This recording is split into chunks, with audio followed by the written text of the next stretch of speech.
નમસ્કાર વિદ્યાર્થી મિત્રો,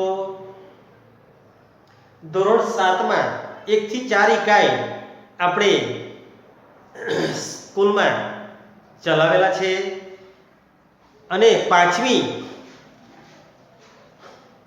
પહેલી આપણે બેટી કવિતા ચલાવેલી, હમ ભી બને મહાન પાઠ ચલાવેલો, ત્રીજો પાઠ છે સચ્ચા હીરા, ચોથો પાઠ છે દેશ કે નામ સંદેશ અને પાંચમી કવિતા છે ધરતી કી શાન। અને આપણે સ્કૂલમાં છેલ્લે આપણું વ્યાકરણ ચાલતું હતું અને વિશેષણ અને વિશેષણના પ્રકાર ચલાવતા હતા। તમને યાદ હોય તો વિશેષણના પ્રકાર, તમને વિશેષણના પ્રકારના રૂપો, વિશેષણના પ્રકાર અને એના રૂપ વિશે મેં તમને લખાવેલું છે। વિશેષણ એટલે વાક્યમાં વિશેષતા બતાવે તેને વિશેષણ કહેવાય। એના 4 પ્રકાર પડે છે। પહેલો પ્રકાર છે ગુણવાચક વિશેષણ, બીજો પ્રકાર છે સંખ્યાવાચક વિશેષણ, ત્રીજો પ્રકાર છે પરિમાણવાચક વિશેષણ અને ચોથો પ્રકાર છે સાર્વનામિક વિશેષણ। એના વિશે મેં તમને તમારી હિન્દીની નોટમાં લખાવેલું છે। તો આજે આપણે વિષય હિન્દી ધોરણ 7 ઇકાઈ 5 ધરતી કી શાન કવિતા છે। એનો કવિ કોણ છે? પંડિત ભરત વ્યાસજી। પંડિત ભરત વ્યાસજી આ કવિતામાં મનુષ્યની મહાનતા વિશે વાત લખેલી છે। કોના વિશે? મનુષ્યની મહાનતા વિશે। એના ઘણા બધા આપણે લગભગ મેં તમને વર્ગમાં ઘણા બધા ઉદાહરણો પણ આપેલા છે। જેવી રીતના કે એક અક્ષય કુમાર જે એક્ટર ખરો કે નહીં, આપણે હીરો એમ કે અક્ષય કુમાર એ પોતે કુક હતો। કુક એટલે રસોઈ બનાવનાર, અને આજે એ પોતાની અભિનયને લીધે એ હીરો બની જાય છે। પછી રજનીકાંત, રોબોટ પિક્ચર ખરો કે નહીં, એમાં જે એક્ટર ખરો એ રજનીકાંત એક બસ કંડક્ટર હતો એમ કે, અને એ આજે એક્ટર બની જાય છે। સચિન તેંડુલકર કહેવાય છે કે ભણવામાં થોડોક નબળો હતો। 10માં એ 3 વાર નપાસ થયો, પણ એ રમતની દુનિયામાં આગળ હતો અને આજે એનું નામ દેશમાં પ્રખ્યાત છે। તેવી જ રીતે મનુષ્ય કોઈ પણ રીતે મહાન બની શકે છે। તો આપણે મનુષ્યની મહાનતા વિશે જોઈએ। આ કવિતામાં ખૂબ સરસ લખેલું છે કે પંડિત ભરત વ્યાસજી हमारे जाने माने गीतकार थे। પહેલું જ વાક્ય લખેલું છે પાઠના કવિતાના મઠાળાના નીચે, તો એની નીચે લાઈન કરજો, કદાચ પરીક્ષામાં એકવાર પૂછાઈ ગયેલું છે કે पंडित भरत व्यास जी हमारे जाने माने गीतकार थे। कौन थे? गीतकार। इनका जन्म 18 दिसंबर 1918 में राजस्थान में चूरू गांव में हुआ था। आपने कई गीतों की रचना की है। यह गीत सन 1998 में आई हिंदी फिल्म गांव गोरी से लिया गया है। बहुत जूનું પિક્ચર છે ગાંવ ગોરી માંથી આ ગીતની રચના કરેલી છે, આ કવિતાની રચના કરેલી છે। इस गीत में कवि ने मनुष्य को सबसे बुद्धिमान बताया गया है।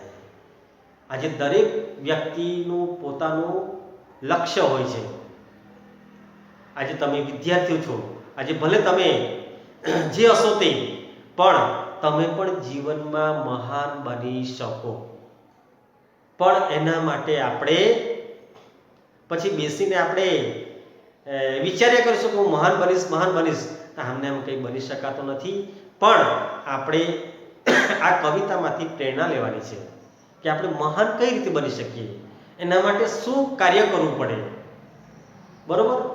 પછી આપણે મહાન बनवानो प्रयत्न करीशु। मनुष्य ने अपनी बुद्धि और कठोर परिश्रम के आधार पर जल, स्थल और आकाश में कई उपलब्धियां अर्जित की है।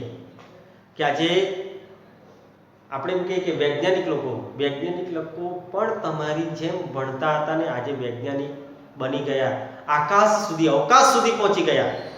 મનુષ્ય ક્યાં સુધી પહોંચી ગયો? અવકાશ સુધી। પછી જલ, આજે પાણીમાં પણ કઈ કેટલા એવી કાર્યો કર્યા છે। પછી સ્થળ એટલે પૃથ્વી પર પણ એવા ઘણા બધા કામો કર્યા છે। कई उपलब्धियां अर्जित की है। मनुष्य प्रकृति को बहुत सीमा तक अपने अनुकूल ढालने में सफल हुआ है। मनुष्य के लिए कोई भी कार्य असंभव नहीं है। એના પરથી આપણે શીખવાનું, આપણા માટે કોઈ પણ કાર્ય અસંભવ નથી, બધું જ સંભવ છે, પણ એના માટે કઠોર પરિશ્રમ, આપણે પરિશ્રમ કરવો જ પડે, મહેનતનું ફળ મીઠું છે, તે કહેવત સાચી છે। આપણે મહેનત કરીશું તો જ એનું ફળ આપણને મળશે, મહેનત કરવા વગર કશું મળવાનું નથી। मनुष्य जो चाहे वो कर सकता है, यही भाव काव्य में अंतर्निहित है और यही बात मनुष्य की महानता का प्रमाण है कि मनुष्य जो धारे ते કરી શકે છે। મેં તમને કીધું તે બે ત્રણ ઉદાહરણ આપ્યા, એવા ઘણા બધા ઉદાહરણો છે, પણ આપણે બધા ઉદાહરણો બધી વાતો કરવા જઈશું તો આપણે કવિતા ચાલશે નહીં, આપણી પાસે સમય પણ બહુ ઓછો છે। હવે આપણે આવી રીતના વિડીયો દ્વારા ભણવાનું છે, એટલે થોડુંક આપણે ટૂંકમાં સમજી લેવાનું। આપણે વર્ગમાં હોય તો આપણે વિસ્તારથી વાતો કરી શકીએ, એકબીજાના હાવભાવ જાણી શકીએ, બરોબર। કદાચ એવા ઉદાહરણો તમારા આજુબાજુમાં પણ થતા હોય, તમારી સાથે પણ બનતા હોય, બરોબર। તો આ કવિતા તમે તમારી ઘરે, બધાની ઘરે એન્ડ્રોઈડ ફોન હોય છે, તો એના પર યુટ્યુબ પર સર્ચ મારજો, स्टैंडर्ड 7 सेम 2 कविता नंबर 5 धरती की शान, आटलो लखजो એટલે આ કવિતાનો રાગ આવશે। આ કવિતા ખૂબ સરસ એની રચના કરેલી છે પંડિત ભરત વ્યાસજી, એનો લેખક છે, આ કવિ છે પંડિત ભરત વ્યાસજી। ધરતી કી શાન એટલે ધરતીનું ગૌરવ એ આપણે છે, ધરતીનું ગૌરવ એ આપણે છે। તો અહીં પહેલી લીટીમાં લખેલું છે ધરતી કી શાન તું હે ભારત કી સંતાન। પણ તમારે કવિતા ગાય ત્યારે શું કર, ધરતી કી શાન તું હે રબ કી સંતાન, રબ એટલે પરમાત્મા, તમારે ભારતની જગ્યાએ શું બોલવાનું છે, રબ કી સંતાન। હું એકાદ બે લીટી ગાઈ દઉં, પછી તમે યુટ્યુબ પર સર્ચ મારીને આ કવિતાનો રાગ જોઈ લેજો જરાક। धरती की शान तू है रब की संतान, तेरी मुट्ठियों में बंद तूफान है रे, मनुष्य तू बड़ा महान है, मनुष्य तू बड़ा महान है।